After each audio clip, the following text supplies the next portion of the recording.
Everything you knew about choosing a general contractor is wrong. There's a common misconception that all general contractors are the same, but this couldn't be further from the truth. Now, obviously, they should be licensed, bonded, and insured. But here are 4 other things that can help you choose the right general contractor. For starters, you want to begin by examining their qualifications. They vary in qualifications, so it's crucial to ensure that they have them so that they're the right fit for your project. Secondly, you want to consider their experience. Their experience matters. You want to find a general contractor with a track record of successful projects, perhaps even asking to see pictures of the previous work. You want to consider, thirdly, their timing. Make sure that this general contractor can stick to a realistic timeline and one that suits your needs. And then, of course, you want to consider their price.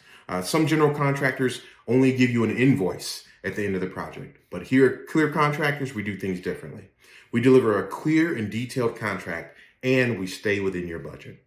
And lastly, you want to make sure that you mesh well with this general contractor. This is someone that you're inviting into your home. You want to be able to trust this person around perhaps your wife, your kids, and of course, to a degree, you want your personalities to mesh. So when it comes to choosing a general contractor, remember that they're not all the same. Make informed decisions for your project success. When you're ready for your home remodel project, give us a call. We'll see you at your house.